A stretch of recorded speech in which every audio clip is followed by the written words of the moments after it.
preservar la vida, como sea, la vida humana, y por tanto no interrumpirla ni estorbarla, todo lo contrario, más que cuando este estorbo vaya o redunde en beneficio de otra vida, la vida de la madre, en un parto distóxico, lo que fuera. Entonces la medicina puede intervenir, pero no el aborto por el aborto.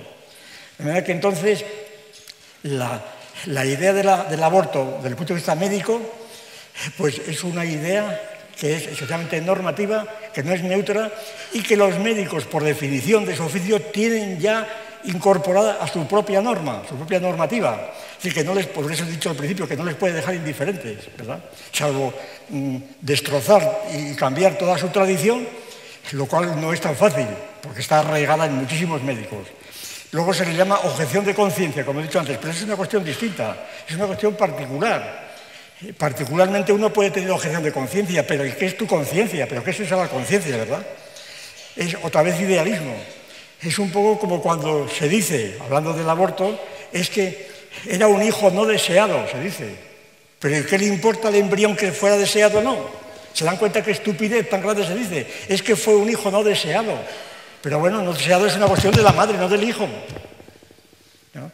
Y sin embargo, esta confusión tan grosera, tan infantil, tan subjetiva, hijo no deseado, pero no me importa que no lo desees, el hijo no sabe si está deseado o no, el hijo es un conjunto de células organizándose allí, que le importa que haya sido deseado, ¿no? Eso es puro idealismo que está aquí manteniéndose.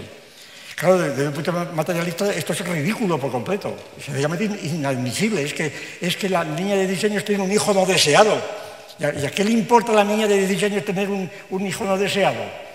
Es sencillamente otra vez mantener el punto de vista subjetivo y entonces poner a los médicos para que el hijo no deseado, para que la niña, ¿verdad?, pueda cumplir su deseo. La cosa tiene gracia, ¿eh? Poner a todo el cuerpo de médicos para que los deseos de las niñas, ¿verdad?, en lugar de castigarlos por negligencias y por despilfarro económico que supone un aborto siempre, al margen de estas secuelas muy importantes, pues sencillamente se les ampara y se les facilita. En resumen, que desde el punto de vista médico, el punto de vista biológico queda completamente cambiado de sentido. Y aquí estamos, al hablar del aborto, estamos sobre todo hablando desde el punto de vista médico. Y por eso a mí me parece que hay que indignarse de querer entrometer a los médicos, salvando personalmente su objeción de conciencia, y que ve a los médicos como colectividad, como colegio en general, como profesión, ¿verdad? Como profesión. Esto me parece completamente absurdo, que demuestra además, por parte de la ministra de Sanidad, un desconocimiento completo de lo que es el asunto, una ignorancia supina de toda la tradición y toda la realidad, y querer sencillamente meter a tornillo en nombre de la democracia, pues una verdadera revolución, pero a la baja. Bien. Tercera cuestión, antropología cultural. Esta es una de las cuestiones más importantes también para nuestro asunto. La cuestión de la antropología cultural, claro, la distinguimos, se distingue de la antropología física, como es bien sabido, que es una parte de la zoología. La antropología cultural, pues todos sabemos, estudia al hombre en cuanto creador de instituciones, de cultura, lo que se llama cultura humana es una redundancia, pero en fin, porque también los animales tienen cultura, pero en fin, vamos a dejar estos problemas. Sobreentendemos el hombre en cuanto fabrica instrumentos, en cuanto hace cabañas, hace indumentos, instituciones, crea familias, formas de parentesco, estados, etcétera, etcétera. Libros, escribe, etcétera, habla. Todas estas formas que llamamos cultura, que son buenas o malas, porque claro, la condición de que algo sea cultura, como ahora se dice, no garantiza la cultura, como muchas veces se dice, muchas veces se presupone que se magnifica o se dignifica una obra, porque es cultura, dice la Sinfonía 29 de Mozart es cultura, pero que la Sinfonía de 29 de Mozart no es la Sinfonía de Mozart admirable porque sea cultura, es la cultura la que es admirable porque tiene la sinfonía de Mozart allí entre ellas. Y sin embargo, si de esto es cultura, pues ya está justificado. Es la famosa confusión de todos los que se dedican a la cultura, empezando por el ministro de Cultura, el secretario de Cultura y el concejal de Cultura, que me perdone, está por aquí, ¿verdad? que nadie sabe lo que es la cultura, nadie lo sabe lo que es. Ustedes pregunten a cualquiera, ¿qué es eso de la cultura? Ahora acabo de escuchar que anuncian un canal nuevo de televisión, en la 1, que se va a titular Culturales. Culturales, ¿verdad? Pues es decir, y lo han presentado unos indocumentados, decían, es la cultura. Y decía, la cultura accesible al pueblo. Bueno, es una cosa ridícula, es una cosa que da vergüenza ajena. Pero ahí están. Y esta gentuza pues estará allí preparando el asunto. Claro, es que no saben nada. Culturales. Y dice, no queremos que sea elitista la cultura, queremos que sea popular. Pero que no queremos que sea elitista.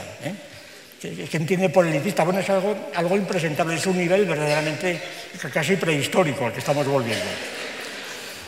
Entonces, si se le objetas algo, la reacción inmediata, vamos, yo me la conozco de memoria, es la siguiente, es que usted es un fascista, dice. No sabía, ¿verdad? Bien. Pues la cuestión de la cultura es importantísima para el tema que nos ocupa, para anticipar simplemente dos ideas. Cuando se dice muchas veces, en el lenguaje corriente, se dice el aborto es una salvajada, eso lo he oído muchas veces, o bien, al revés, el aborto es una institución progresiva, de progreso. Ahí estamos utilizando dos términos típicamente antropológicos, que es la cuestión del salvajismo y la cuestión del progreso, ¿verdad? Del progreso. Son dos ideas típicamente de la antropología cultural. Entonces, claro, ¿cómo interviene los datos que sabemos de la antropología? Esto es una cosa muy abundante, abundantísima, pero en fin, voy a hacer un resumen y que me perdonen los antropólogos culturales que puede haber aquí, porque no hay tiempo de decir más. Voy a decir lo pertinente para nuestro asunto. Sobre todo para hacer entender la implicación y la involucración de estas cosas, ¿verdad? En general, la ola romántica, por decirlo así, la ola romántica, pues que empezó o se inició en Rousseau, como es bien sabido, el mito del buen salvaje, que fue dado por Kant, luego fue dado por todo el romanticismo, por gran parte del romanticismo alemán, fue heredado en parte por el propio Marx, la comunidad primitiva, ¿verdad? Fue después heredado por Levi-Strauss, Salvajes, que llama otro salvaje, y últimamente por Cézanne, ¿verdad? El hombre primitivo, etc. Quiero decir, es una tradición que está muy viva. Pues esta tradición tendía a presentar al buen salvaje como un hombre bueno, ¿verdad? Simpático, que vive la vida natural, que no está corrompido por la civilización.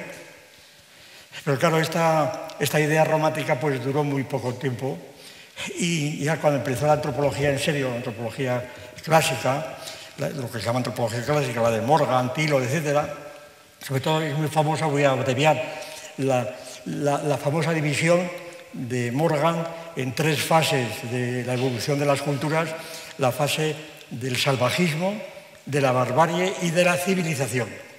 Estas tres fases son muy pertinentes para lo que vemos, porque se considera, o consideró por lo menos esta escuela, que estas fases tenían un ritmo progresivo, es decir, que la barbarie suponía un paso adelante al salvajismo y la civilización el paso supremo. Y por eso precisamente se justificaba en gran parte, en la época del funcionalismo, Malinowski y demás, se justificaba la antropología como un modo de ayudar a los pueblos coloniales a acelerar su progreso, a pasar desde el salvajismo a la civilización, ¿verdad? Esto lo hemos visto en Asia, en todos los lados, en Nueva Guinea, en África, etc. Entonces, desde estas tres fases famosas, la cuestión es cómo o qué tiene que ver esto con el aborto.